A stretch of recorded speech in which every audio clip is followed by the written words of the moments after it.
In today's video, I'm going to teach you how to combine account and chart of accounts. QuickBooks Online tutorial. If you've ever ended up with two accounts that represent the same thing, merging them cleans up your chart of accounts and keeps your reports accurate. Just a quick heads up before we start. Merging is permanent. QuickBooks will move all past transactions into the account you keep, and the old account will be removed. So be sure you truly want them combined. First, go to your chart of accounts. In QuickBooks Online, you can get there from the left menu by selecting Accounting, then Chart of Accounts. This page lists every account in your file, including assets, liabilities, income, and expenses. Next, look for the two accounts you want to merge. Confirm they're genuinely duplicates or serve the same purpose.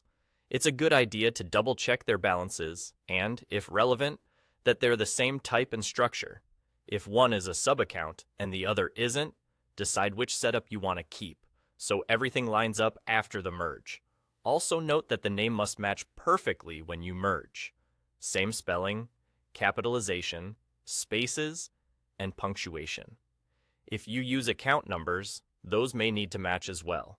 Now select one of the accounts you plan to merge into the other and click Edit. You'll find Edit in the drop-down menu on the right side of the account. This opens the account details screen. Change the name to the exact name of the other account you want to merge. Type it exactly as it appears in your list. If the account you're merging into is a sub-account, make sure the sub-account box and parent selection match too, so QuickBooks recognizes them as the same. The goal is for every identifying detail that matters to be identical. Now click Save. QuickBooks will recognize that an account with that exact name already exists and will prompt you.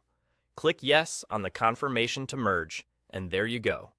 QuickBooks will combine the two, move all historical transactions into the remaining account, and remove the duplicate from the list. You'll still see all your activity, just under one clean consolidated account. That's all. A final tip. Take a moment after merging to glance at your chart of accounts and relevant reports to make sure the totals look right. Because merges can't be undone, it's best to be certain you merge the correct pair. Keep this process in mind whenever you're simplifying your books. Simple names, clear structure, and exact matches make merging quick and reliable.